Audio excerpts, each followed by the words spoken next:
it's Mr. Scotty Pie here, and I am back for another video. Today we are talking about the new Netflix original film, Fateful Affair.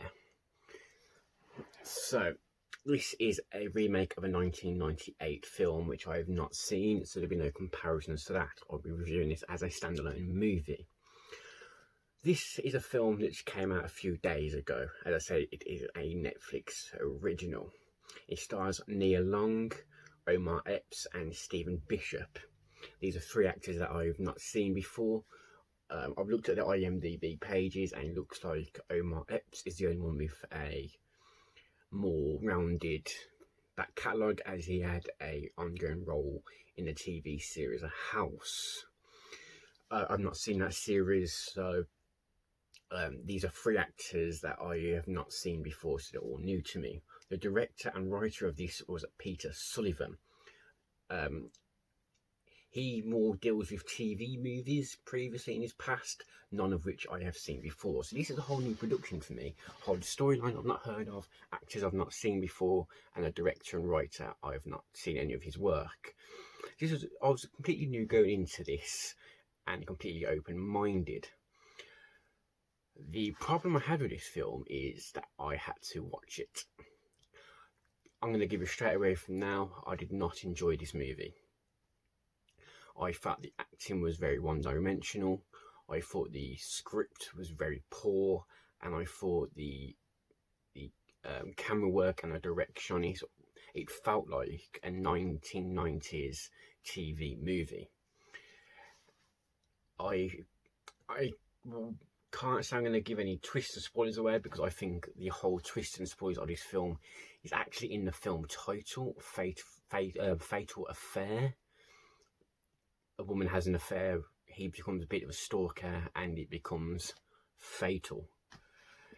This whole film and his whole project seems very amateurish.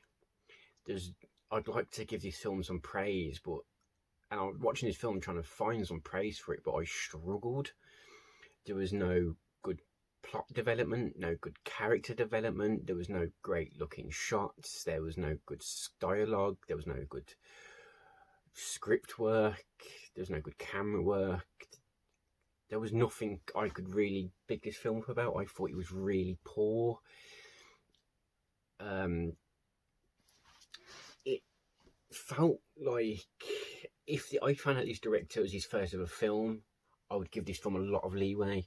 But the fact that he's done quite a lot of TV movies, it felt like he just took what he knew from that and threw it in there.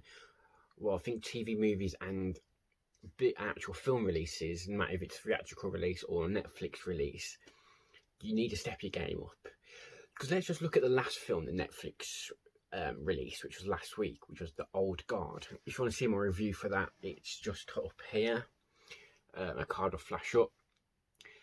That was a bigger production. Obviously they had the bigger names in the cast and the directing, but it shows that a Netflix film, even though I wasn't absolutely madly in love with that film, I did really enjoy it.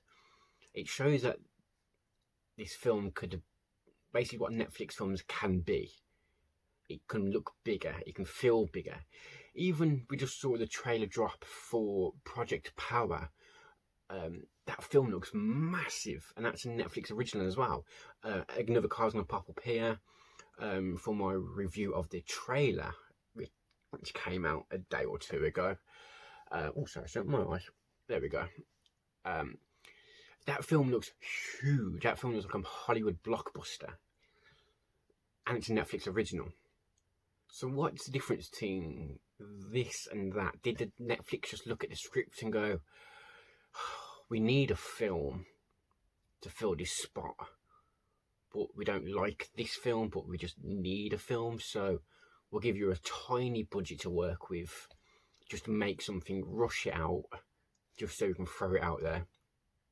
Because that's what it felt like for me. They got, obviously I'm not going to say they got bad actors, they're just bad in this film. I've not seen their previous work before, I'm not sure, I wasn't even going to say it's the script they had to work with, they were just one-dimensional. It's like they didn't really care to be there. They got a director who not used to directing movies. Obviously, TV movies are something different for me. They're a whole other category. But he's not used to directing movies, and especially movies that again get such a big release as a Netflix release. And you're the only film coming out this week, so people are watching it. This in the UK is #1 trending on Netflix.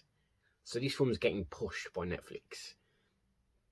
So why didn't they just give it some more money? Get some actors that can really portray these roles and write this film to be better. Put some twists in there that you can't see coming in the first 5 minutes of the film. And even twists that you can't guess from the actual film title. That's how poorly written this film is. You read the title and go, well, I can guess the entire film, then I can guess all the twists. And every twist in this film, you've seen every single one of these films. The genre of this film, I guess, is more of a psychological thriller without the psychological bit or without the thriller bit. It's that bland. Within about first 5 minutes of watching this film, I was genuinely looking how long was left of this film. I was looking at it, oh my god, I'm only 5 minutes in and I've still another hour and 25 minutes to get through. There was about 3 or 4 points in this film I was really tempted just to turn the film off. If I didn't have to do this review, I didn't have to do this review, but if I didn't want to do a new review for this channel, and I was just watching this film for purely something to watch, I would have turned this film off within the first 5 minutes. It's that poor. I usually like to do a bit of bad and good for this, and I can't really think of anything good for this film. Everything about this film was bad. I really didn't enjoy this film. I found it a hard watch. If you're into psychological thrillers, I wouldn't recommend it. It's not going to change the game or even get close to an average watch. It's not that good at all. So I'm going to give this film a review. I'm not going to talk about this film for too long because there's not much I can talk about this film. This film is incredibly one-dimensional. Everything about this film is one-dimensional. It's not enjoyable. So I'm going to give this film a rating. See, I actually had a few ratings to this film. I started off and I think this film's going to be a 4. Then it went down to 3. Then it went down to 2. But I think after now watching the film, now seeing all the film way through, I think I've decided on a 3.5 rating for this film.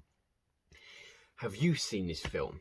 Did you actually enjoy it? And if so, please explain to me what was enjoyable about this film, because I am genuinely intrigued. Drop it in the comments. But did you watch this film? What was your thoughts about it? Let me know in the comments. I do respond to all comments, so let's start a conversation there. If you did enjoy this video, drop it a like if you want to see more videos like this. Consider hitting the subscribe button. But that's just me. Hope you have a good day, evening, morning, night, toilet break, whenever you're watching this. Thank you. And thank you for making it to the end of the video. If you'd like to drop a like, a subscribe, share, hit the bell notification, that would be amazing.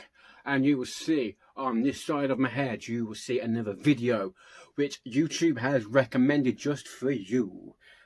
And on this side of my head, you will see a logo to subscribe to the channel. If you want to hit that, I will love you forever. Goodbye.